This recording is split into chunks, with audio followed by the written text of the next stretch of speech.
Blood on the River, Jamestown, 1607. Chapter 24. Sleeping in his boat, accidentally, someone fired his powder bag, which tore the flesh from his body in thighs 9 or 10 inches square in a most pitiful manner.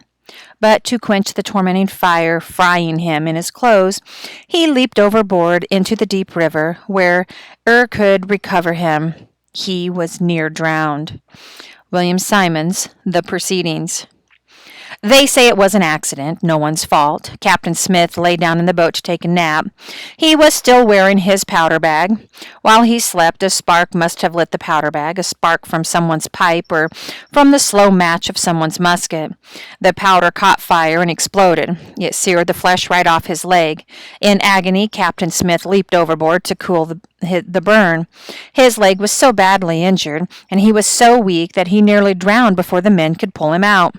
When Captain Smith comes back to us, he is crazed in pain, moaning in delirium.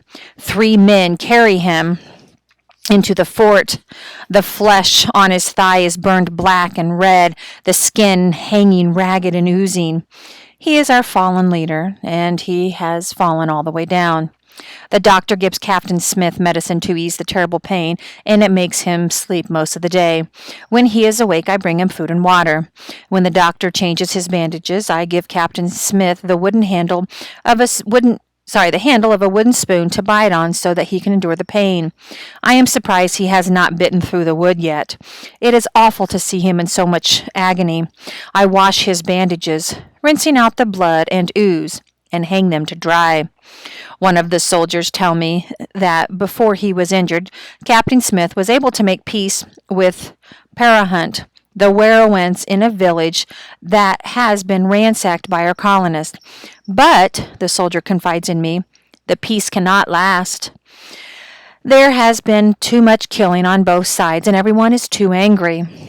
One day I bring Captain Smith a drink of water. I help him to sit up. He goes pale and beads of sweat break out on his face. I keep hold of the goblet in case he blacks out. They have cut off my hands and cut out my tongue, he says in a hoarse whisper. I shake my head. I don't know if he's fully awake or in a delirium. I want to tell him he still has hands and tongue. But, sir, go get Richard, he says. I run down to the river where Richard is repairing fish nets. Richard! I call out, come quickly! He splashes through the water to meet me. I am panting, out of breath. What is it? Is it Captain Smith? He asks. Yes. No, he has not died. He is saying strange things. He has asked for you. We both run up the riverbank to the fort. We entered the cabin quietly. Sir, we are both here, me and Richard, I say. Good, he says without opening his eyes. He takes a deep breath as if he is gathering his strength. They have taken away my power here, he says. I can no longer use my hands and my words to help the colony. There is nothing more I can do. I will return to England. His words hit me like a punch in the stomach. Return to England? Richard, he says, and Richard stands up straighter, you will accompany me to England. I know how you cared for Reverend Hunt in his illness, and I know you will do the same for me. We will leave with the next departing ship. Samuel, he says.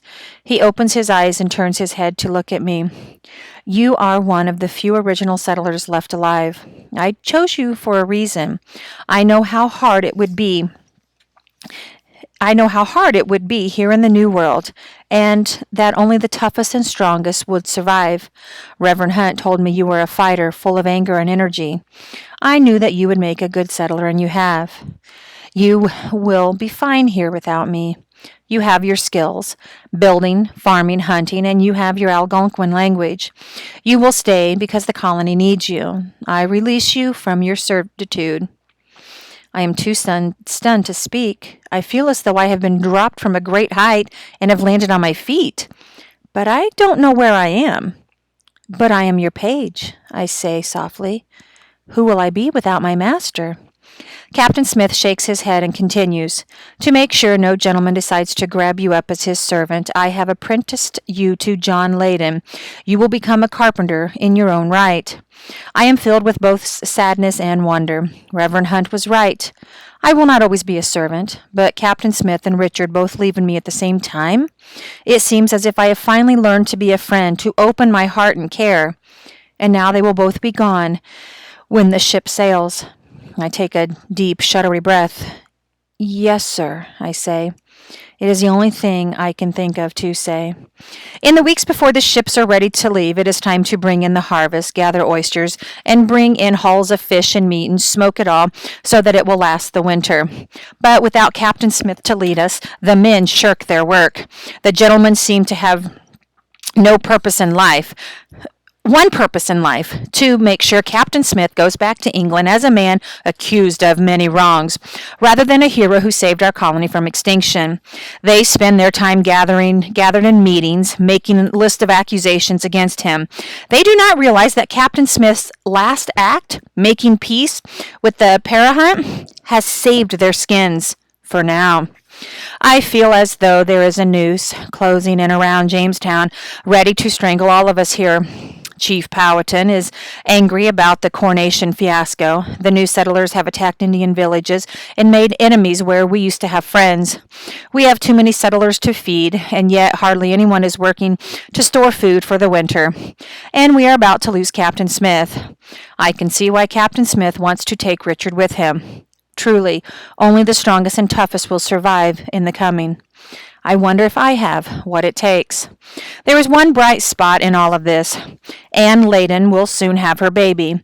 She is very happy to have other women here now, including a midwife, and children to hold and admire as she waits for her own to arrive. It will be the firstborn child in our colony. Anne says if it is a girl, they will name her Virginia. I have learned something important from Reverend Hunt.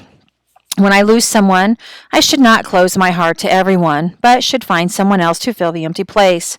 Captain Smith and Richard will soon leave, but I will still have my friends living nearby, Namantak, Kainta, and Pocahontas. And here in Jamestown, Anne and John Layden are becoming like my new family. When their baby arrives, he or she will be like my little brother or sister.